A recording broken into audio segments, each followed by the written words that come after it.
మీ ఎలాంటి వ్యాపార ప్రకటనలకైనా వెంటనే మా ఛానల్ సంప్రదించండి. శ్రీ గురుభ్యో నమ. శ్రీ మహాగణాధిపతయే నమ.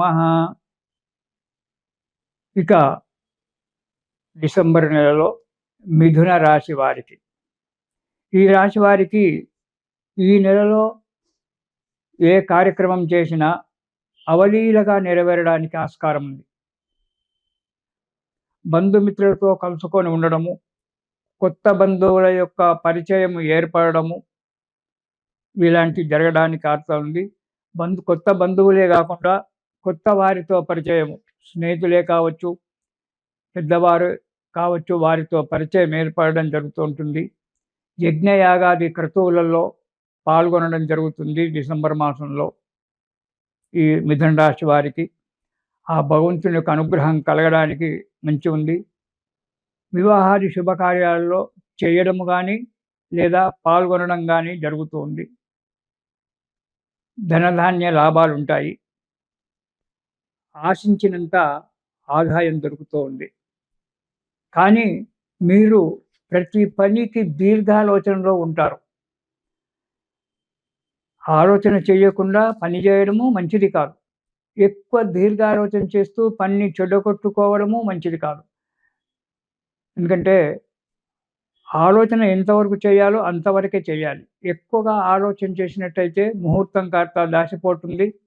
దానివల్ల మనకు చేతికొచ్చేటువంటి ఒక పని కూడా వెళ్ళిపోతుంది. కాబట్టి అతి దీర్ఘంగా ఆలోచనలు చేయకుండా బుద్ధితో, ఏకాగ్రతతో దానికి తగినట్టుగా ఆలోచించి కార్యక్రమాలకు అడుగు ముందుకేయండి. సంతోషంగా జీవిస్తారు. ఇంటి విషయాలపై శ్రద్ధ వహించడం కూడా జరుగుతుంది.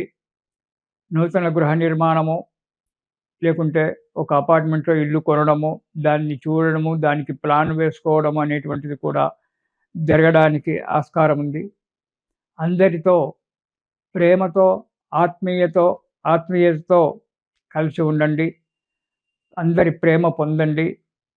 ఇలా కనుక ఉన్నట్టయితే ఈ మిథున రాశి వారికి ఈ నెలలో సామాన్యంగా అంత శుభ ఫలితమే కనబడుతోంది. కానీ తొందరపాటు పడకుండా, అతి దీర్ఘంగా ఆలోచించకుండా, కాలానికి అనుగుణంగా, మనకు అనుగుణంగా ఆలోచిస్తూ అడుగు ముందుకేసినట్టయితే కార్యక్రమాలు శుభంగా నెరవేరడానికి ఆస్కారం ఉంది. ఎందుకంటే మీది, మిథున రాశి వారిది సునిశ్చిత బుద్ధి.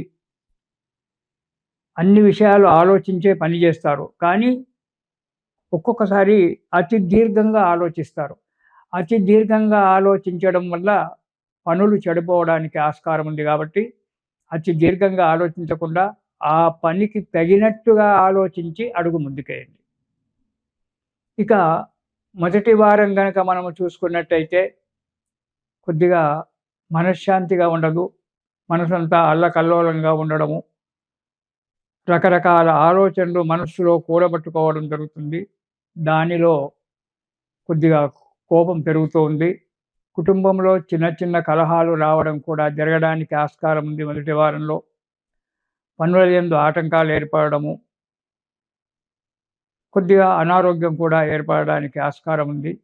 తగు జాగ్రత్తగా ఉండడం చాలా మంచిది మొదటి వారం.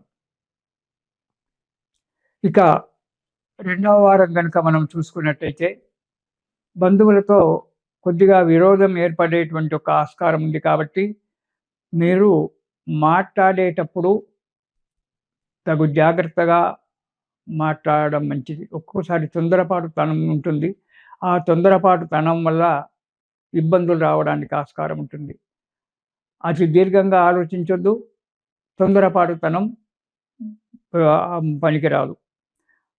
పనులలో చిన్న చిన్న ఆటంకాలు వచ్చినప్పటికీ స్నేహితుల వల్ల కావచ్చు, ఇతరత్ర వల్ల వారి కావచ్చు, ఆ ఆటంకాలు తొలగిపోయి పనులు నెరవేరడం అనేటువంటిది జరగడానికి ఆస్కారం ఉంది. ఆదాయం బాగానే ఉంటుంది. చేసేటువంటి ఒక వృత్తిలో కానీ, వ్యాపారంలో కానీ ఆదాయం ఉంటుంది. మీకు రావాల్సినటువంటి ఒక డబ్బు ఏదైతే ఉందో ఆ డబ్బు కూడా సమయానికి చేతికి అందడానికి ఆస్కారం ఉంది.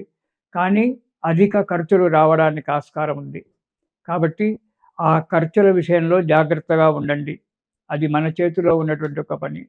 అనవసరంగా ఖర్చులు పెట్టకుండా, దుబారా ఖర్చులు చేయకుండా, తగినంతగా సమయానికి తగినంతగా మాత్రమే ఖర్చు పెట్టుకొని డబ్బు పొదుపు చేసుకోవడం చాలా మంచిది. కోపము, దుడుకుతనము పెరుగుతుంది కాబట్టి వాటిని అణుచుకోవడం చాలా మంచిది. ఎందుకంటే కోపము అన్ని రకాలకు మూలం. అన్ని అనర్థాలకు మూలం కోపం.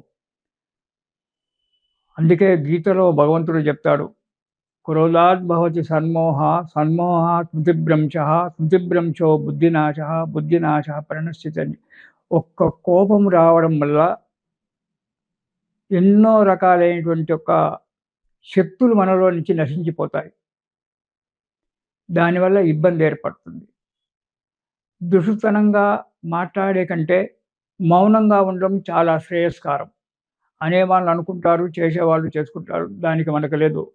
మనం ఆత్మవిమర్శన చేసుకొని మన దిక్కు తప్పు లేనప్పుడు, మనం జాగ్రత్తగా ఉన్నట్టయితే, మన దిక్కు తప్పు లేనప్పుడు మనం ఎవరికీ కూడా భయపడవలసినంత అవసరం ఉండదు. కాబట్టి ఎప్పుడు ఆత్మవిమర్శన చేసుకుంటూ, తప్పులు జరగకుండా జాగ్రత్తగా ఉంటూ, కోపానికి రాకుండా సాధ్యమైనంత వరకు మౌనంగా ఉండడం అనేటువంటిది చాలా మంచిది. తొందరపాటుతనం వల్ల కొన్ని కార్యాలు నష్టపోతాము. కొంత డబ్బు కూడా నష్టపోవాల్సి వస్తుంది రెండవ వారంలో. జాగ్రత్తగా ఉండండి. ఇక మూడవ వారం గనక మనం చూసుకున్నట్టయితే,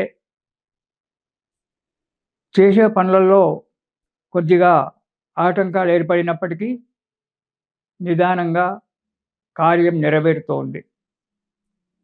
అంతేగాని తొందరపడి నేను అనుకున్న సమయానికి కార్యక్రమం జరగలేదు అనేటువంటి బాధ చేత మానసికంగా బాధపడొద్దు.